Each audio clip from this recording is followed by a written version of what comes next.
Sa bunganga ng Luk ng Maynila, may isang isla na tila maliit kung titingnan sa mapa. Ngunit napakalaki ng bigat sa kasaysayan. Isang batong nakausli sa dagat, hinubog ng alon, pinatigas ng panahon at pinaging banal ng dugo ng mga tumindig dito. Ito ang Corregidor. Bago pa man ito naging larangan ng digmaan, ang Corregidor ay tahimik. Isang bantay sa pasukan ng kabisera, isang natural na muog na tila likas na nilikha upang pigilan ang sinumang magnanais sakupin ang puso ng Pilipinas. Ngunit nang sumiklab ang ikalawang digmaang pandaigdig sa Pasipiko, ang katahimikan nito ay tuluyang nilamon ng kulog ng kanyon at sigaw ng mga nasugatan, Disyembre 1941. Kasabay ng pagbagsak ng mga bomba sa Pearl Harbor, umalingaw-ngaw din ang dagundong ng digmaan sa Pilipinas. Mula sa hilaga hanggang timog, sunod-sunod ang paglusob ng imperial na hukbong Hapon.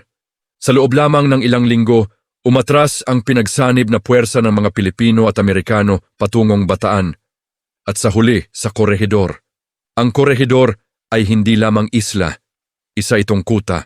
May mga lagusan sa ilalim ng lupa, may mga kanyon na nakaharap sa dagat, at may ospital na inukit sa bato, ang Malinta Tunnel. Dito nagtipon ang mga pagod na sundalo, gutom na mandirigma, at mga pinunong may pasan na bigat ng buong bansa. Ngunit ang Corregidor ay hindi handa sa mahabang pagkubkob. Hindi sapat ang supply. Ang pagkain ay unti-unting nauubos. Ang bigas ay hinahaluan ng kung anuman ang mahahanap. Ang karne ay bihira, ang tubig ay mahigpit na rasyon, at ang sakit, malaria, dysentery, at sugat na hindi na gumagaling, ay mas mabagsik paminsan kaysa bala. Sa himpapawid, walang humpay ang pag-atake. Araw-araw, parang ritual ang pagbagsak ng bomba, umuuga ang isla, gumuguho ang lupa. Ang bawat pagsabog ay parang martilyong dumudurog sa pag-asa, ngunit hindi tuluyang nakakabasag ng loob. Sa bawat gabi, sa ilalim ng lupa, nagdarasal ang ilan. May mga sumusulat ng liham na hindi na ipadala. May mga tahimik na umiiyak. At may mga sundalong pinipiling matulog na lang dahil sa panaginip man lamang ay may pagkain, may katahimikan, at may tahanan. Si General Douglas MacArthur ay naroon hanggang sa dumating ang utos. Umalis siya ng Corregidor patungong Australia, bitbit ang pangakong uukit sa kasaysayan. I shall return. Para sa ilan, ito'y parang pagtalikod. Para sa iba, ito'y isang kinakailangang hakbang upang ipagpatuloy ang laban. Ngunit para sa mga naiwan, ang digmaan ay mas naging personal. Wala ng simbolo, wala ng malalaking salita, tanging pag-survive na lamang. Habang bumabagsak ang Bataan noong Abril 1942, alam ng lahat sa Corregidor na sila na ang susunod. Ang isla ay naging target ng pinakamabigat na pambobomba. Ang mga kanyon ay isa-isang nasira. Ang lupa ay tila wala nang kayang itago. At dumating ang gabi ng Mayo 5, 1942. Sa dilim, sa gitna ng alon, dumating ang mga bangka ng hukbong Hapon, tahimik ngunit determinado. Sa pampang. Naghihintay ang mga pagod ngunit handang lumaban. Ang sagupaan ay brutal. Walang malinaw na linya ng depensa. Putok ng baril, sigaw, pagsabog at dugo. Lahat ay naghalo sa dilim. Sa loob ng Malinta Tunnel, patuloy ang operasyon ng ospital. Walang sapat na gamot. Walang sapat na ilaw. Ang sahig ay basa, hindi lamang ng tubig, kundi ng dugo. Ang mga doktor at nurse ay halos hindi na makaramdam ng pagod. Ang ilan ay hindi na rin makaramdam ng takot. Ngunit ang laban ay hindi na kayang ipagpatuloy. Umaga ng Mayo 6, 1942, dumating ang desisyon. Isang desisyong mas mabigat pa sa anumang bomba. Ang pagsuko, hindi ito pagsuko ng duwag. Ito ay pagsuko ng mga taong wala ng bala, wala ng pagkain, wala ng lakas, ngunit hindi kailanman nawala ng dangal. Sa pagwagayway ng puting bandila, hindi natapos ang kwento ng Corregidor. Sa katunayan, doon pa lamang ito nagsimulang maging alamat. Ang mga sundalong Pilipino at Amerikano ay binihag. Ang ilan ay dinala sa mga kampo ng bilangguan. Ang iba ay hindi na umabot doon. Ang isla ay nanahimik, ngunit ang katahimikan nito ay mabigat, puno ng alaala. Lumipas ang mga taon, bumalik ang digmaan sa Corregidor noong 1945. Bumalik ang mga eroplano, ang mga sundalo, at ang laban. Ngunit iba na ang Corregidor noon, isa na itong simbolo. Isang paalala na may mga laban na kahit natalo sa papel ay panalo sa espiritu. Hanggang ngayon, nakatayo pa rin ang mga guho. Ang mga kanyon ay tahimik na. Ang Malinta Tunnel ay malamig at madilim. Ngunit kung makikinig ka, talagang makikinig, maririnig mo ang yabag ng mga sundalong tumindig dito. Ang mga kwentong hindi na isulat sa ulat militar. Ang mga pangalang hindi na alala sa mga monumento. Ang Corregidor ay hindi lamang lugar, isa itong paalala. Na may mga panahong ang tagumpay ay hindi nasusukat sa pananakop, kundi sa katatagan. Na ang tunay na bayani ay hindi laging nabubuhay, ngunit hindi kailanman nawawala. At sa bawat alon na humahampas sa batong isla, tila inuulit ng dagat ang isang pangako na ang sakripisyo ay hindi nasayang, na ang digmaan ay may katapusan, at na ang alaala ng Corregidor ay mananatili hanggat may bayan na handang umalala. Habang bumababa ang puting bandila sa Corregidor noong umaga ng Mayo 6, 1942, hindi katahimikan ang sumunod, kundi isang kakaibang uri ng ingay. Ingay ng paghinga ng mga sundalong sa wakas ay tumigil sa pagtakbo. Ingay ng katawan na bumagsak sa lupa, hindi dahil sa bala, kundi sa matinding pagod. Ingay ng katahimikan matapos ang mga linggong walang tigil na pagsabog. Ang digmaan sa Corregidor ay tapos na, ngunit ang pagdurusa ay nagsisimula pa lamang. Isa-isang inilabas ang mga sundalo mula sa mga lagusan ng isla. Ang ilan ay halos hindi na makalakad. Ang iba ay may sugat na balot ng maruming tela. May mga mata na tila wala ng liwanag at may mga mukhang parang hindi na makilala ang sarili. Hindi sila tiningnan bilang mga mandirigma, kundi bilang mga talunan. Para sa maraming Pilipinong sundalo, mas mabigat ang dala. Hindi lamang sila bihag ng digmaan, sila rin ay mga anak ng lupang sinakop. Ang Corregidor, na minsang simbolo ng proteksyon ng Maynila, ay ngayon ding mismong pintuan ng kanilang pagkakagapos. Ang Malinta Tunnel, na naging kanlungan ng buhay, ay unti-unting naging alaala ng sakit. Ang mga kama ng ospital ay iniwan. Ang mga sugat ay hindi naagapan. Ang mga doktor at nurse na lumaban gamit ang karayom at dasal ay biglang naging bihag rin ng kapalaran. Sa ibabaw ng isla, nagsimula ang panibagong kaayusan, isang kaayusang may banyagang wika, banyagang utos at banyagang awa. Ngunit ang Corregidor ay hindi ganap na nasakop. Dahil kahit nabihag ang mga katawan, hindi nabihag ang alaala. Sa bawat sundalong dinala palayo, may pangakong iniwan sa bato ng isla, na ang nangyari rito ay hindi dapat malimot. Sa kabilang dulo ng dagat, sa Australia, ang pangako ay nanatiling buhay, I shall return.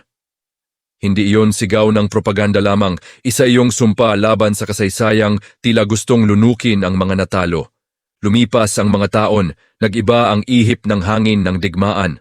Natalo ang Hapon sa Midway, lumakas ang puwersa ng Allied Forces.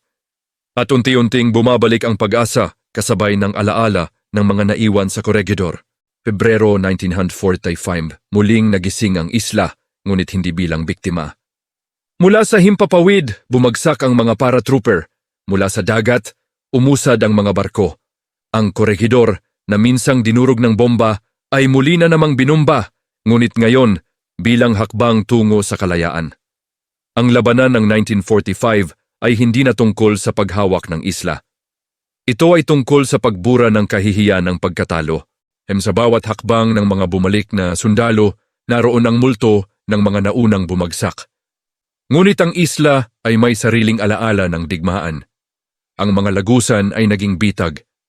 Ang mga guho ay naging kanlungan ng kalaban. At sa bawat pagsabog, parang muling binubuksan ang sugat ng 1942. Ang Corregidor ay hindi basta lugar. Isa itong alaala na ayaw pakawalan ang sinumang tumapak dito. May mga sundalong hindi na nakalabas sa tunnel. May mga sumabog kasama ng mismong isla. At sa bawat nasawi, mas naging malinaw ang kahulugan ng salitang pagbabalik na ang kalayaan ay hindi ibinibigay, kundi muling kinukuha. Nang tuluyang mabawi ang korehidor, wala nang sigawan ng tagumpay. Walang engrandeng parada, ang isla ay halos wasak, parang isang libingan na binuksan muli upang tiyaking hindi nasayang ang mga namatay. At doon, sa gitna ng guho, muling naging malinaw ang papel ng korehidor sa kasaysayan. Hindi ito naging huling laban dahil ito ang pinakamatagal. Hindi ito naging alamat dahil ito ang pinakamarahas.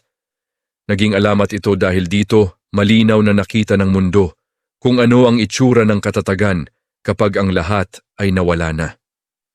Pagkaraan ng digmaan, tahimik na muling bumalik ang isla sa pagiging bantay ng Luk ng Maynila. Wala na ang putok ng kanyon, wala na ang eroplano. Ngunit naroon pa rin ang mga bakas, mga pader na may tama ng bala, mga kanyon na kalawangin, at mga lagusang tila may hinihintay pang boses. Ang korehidor ay naging guro ng kasaysayan. Isang aral na hindi itinuturo sa sigaw, kundi sa katahimikan. Isang paalala na may mga digmaang hindi nananalo sa sandata, kundi sa paninindigan.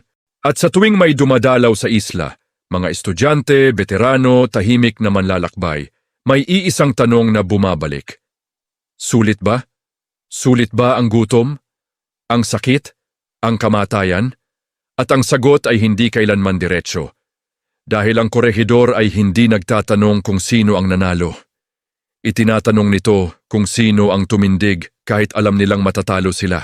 Kung sino ang piniling manatili kahit may pagkakataong tumakas.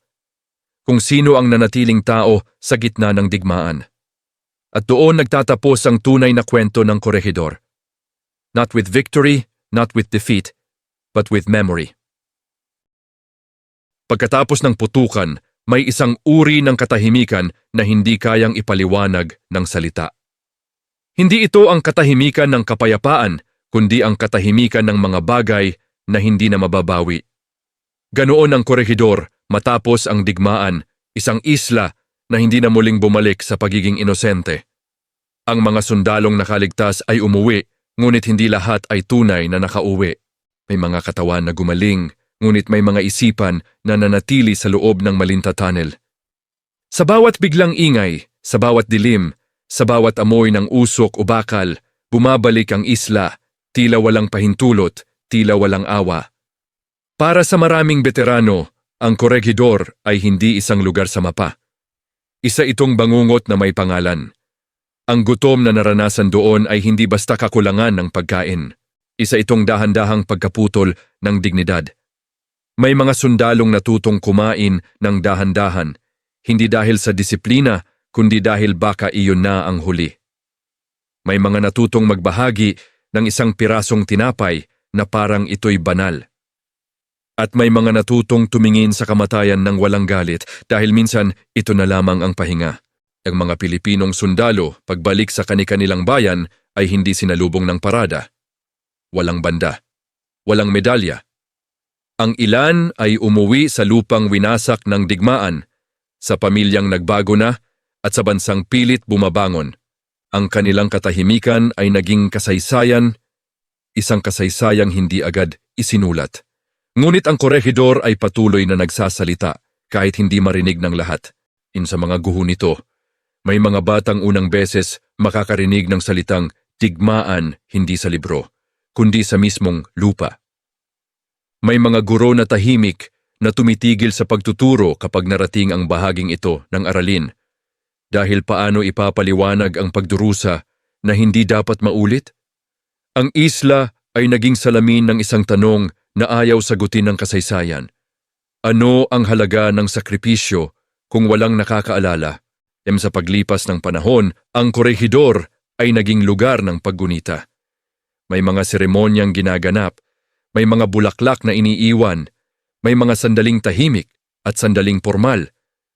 Ngunit sa likod ng mga ritual, naroon ang mas tahimik na tanong, sapat ba ang pag-alala kung hindi natin nauunawaan?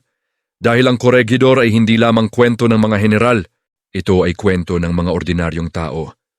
Mga magsasakang naging sundalo, mga estudyanteng natutong humawak ng baril, mga ama at anak na magkatabing lumaban at magkatabing nagutom. ang kanilang tapang ay hindi sigaw. Ito ay pananatili. Sa isang mundo na madalas humahanga sa panalo, ang Corregidor ay paalala na minsan, ang pinakamalalakas na kwento ay nagmumula sa pagkatalo. Hindi dahil sa kabiguan, kundi dahil sa paninindigan kahit walang kasiguruhan. Sa psikolohikal na antas, iniwan ng Corregidor ang bakas ng kolektibong trauma. Isang henerasyon ang natutong manahimik tungkol sa digmaan. Hindi dahil sa paglimot, kundi dahil masakit ang pag-alala. Ang katahimikang ito ay naipasa, hindi sa salita, kundi sa kilos, sa takot, sa paraan ng pagharap sa kapangyarihan at panganib. At dito nagiging mas malalim ang aral ng Corregidor. Hindi lahat ng digmaan ay nagtatapos sa kasunduan. Ang iba ay nagpapatuloy sa loob ng isip ng mga nakaligtas. At ang tunay na tagumpay ay hindi lamang ang pagtataboy sa mananakop, kundi ang paghilom ng sugat na iniwan nito. Ngayon, ang Corregidor ay dinadalaw ng mga turista. May kamera, may selfie. May katahimikan na minsan ay napuputol ng tawanan. At ayos lang iyon dahil ang buhay ay nagpapatuloy. Ngunit sa bawat hakbang sa isla, may paalala na ang lupa ay hindi lamang lupa. Ito ay alaala. Ang mga kanyon na hindi na pumuputok ay nagsisilbing paalala na ang lakas ay hindi laging kailangang gamitin. Ang mga lagusang madilim ay nagtuturo na ang liwanag ay mas mahalaga kapag ito ay pinili sa gitna ng dilim. At sa dulo, ang Corregidor ay nagiging tanong na iniiwan sa bawat henerasyon. Kung ikaw ang nandoon, gutom, sugatan, napapaligiran at alam mong matatalo, mananatili ka ba? Hindi madaling sagutin iyon. At marahil, hindi rin iyon dapat sagutin ng basta-basta. Dahil ang Corregidor ay hindi humihingi ng sagot. Humihingi ito ng pag-alala, ng pag-unawa, at ng pangakong ang sakripisyo ay hindi mauuwi sa katahimikang walang saysay. Ang isla ay patuloy na nakatanaw sa luk ng Maynila. Tahimik, matatag. Parang sundalong hindi na kailangang magsalita upang malaman ang kanyang pinagdaanan. At sa bawat pag-alon ng dagat sa paligid nito, inuulit ng kasaysayan ang isang mabagal ngunit malinaw na paalala. May mga laban na kahit tapos na ay hindi kailanman dapat kalimutan. May mga lugar sa mundo na hindi na kailangang magsalita para magturo. Ang Corregidor ay isa sa kanila. Sa paglipas ng mga dekada, nagbago ang anyo ng digmaan. Ang mga baril ay naging mas mabilis. Ang mga bomba ay naging mas matalino. Ang mga labanan ay minsang nagaganap na sa mga screen, sa distansyang hindi na nakikita ang mukha ng kaaway. Ngunit ang tanong na iniwan ng Corregidor ay nananatiling pareho. Hanggang saan ang kaya mong ibigay para sa isang bagay na mas malaki kaysa sa sarili mo? Dito nagsisimula ang tunay na pagsubok ng alaala, dahil madaling parangalan ang tagumpay. Madaling ipagdiwang ang panalo, ngunit ang pag-alala sa pagkatalo, lalo na sa marangal na pagkatalo, ay mas mahirap. Sapagkat hinihingi nito ang katapatan.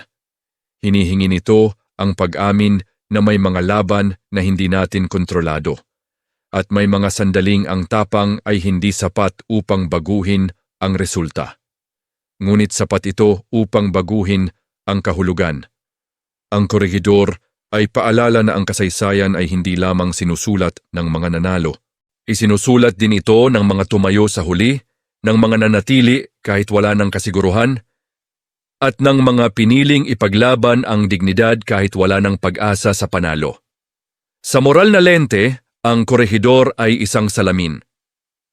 Ipinapakita nito kung ano ang nagiging halaga ng tao kapag ang lahat ng ari-arian ay nawala na. Kapag wala ng ranggo, wala ng supply, wala ng utos na malinaw, ang natitira ay konsensya. May mga sundalong nagbahagi ng huling pagkain, may mga opisyal na tumangging iwan ang kanilang mga tauhan, may mga doktor na nanatili sa operating table kahit alam nilang hindi na sila makakalabas. Ang mga kilos na ito ay hindi nakaukit sa marmol, ngunit mas malalim ang pagkakaukit sa kasaysayan. At dito nagiging malinaw, ang Corregidor ay hindi kwento ng pagkatalo ng Pilipinas o Amerika. Ito ay kwento ng panalo ng pagkatao sa gitna ng pagkawasak. Sa modernong panahon, madalas nating itanong kung ano ang silbi ng pag-alala sa mga digmaang tapos na. Bakit kailangang balikan ang gutom, ang sakit, ang kamatayan? Hindi ba mas mabuting tumingin na lamang sa hinaharap? Ngunit ang problema sa paglimot ay ito. Inuulit nito ang mga tanong ng walang aral. Ang korehidor ay babala. Babala laban sa kayabangan ng kapangyarihan. Babala laban sa paniniwalang ang lakas ay sapat upang supilin ang espiritu. At babala na ang kalayaan kapag ipinagpaliban ay may bayad na kadalasang hindi handang bayaran ng susunod na henerasyon. Para sa Pilipinas, ang korehidor ay bahagi ng mas malaking kwento ng pagkabansa. Isang yugto kung saan malinaw na nakita ang kahinaan. Ngunit mas malinaw na nakita ang kakayahang tumindig. Sa isang bansang madalas hamunin ng kasaysayan, ang alaala ng korehidor ay nagsisilbing ugat, malalim, masakit, ngunit nagbibigay lakas. At para sa mundo, ang korehidor ay isang tahimik na paalala na ang digmaan ay hindi kailanman romantiko. Wala itong tunay na bayani, tanging mga taong napilitang gumawa ng mahihirap na desisyon sa gitna ng kaguluhan. Sa huli, bumabalik tayo sa isla. Tahimik pa rin itong nakatayo, hindi bilang kuta, hindi bilang babala ng kapangyarihan, kundi bilang saksi. Saksi sa kung ano ang kayang tiisin ng tao. Saksi sa kung paano nagiging mahalaga ang bawat maliit na desisyon kapag ang mundo ay gumuho.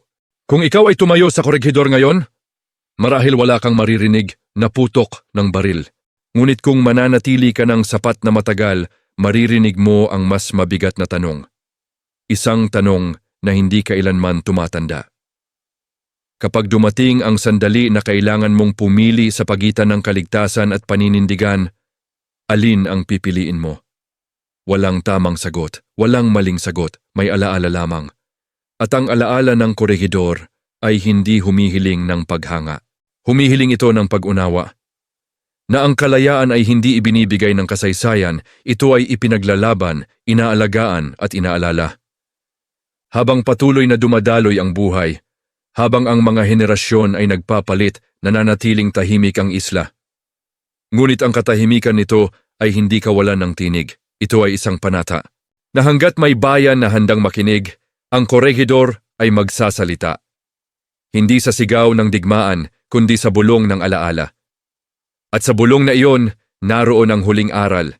May mga laban na kahit natapos na, ay patuloy pa ring humuhubog kung sino tayo.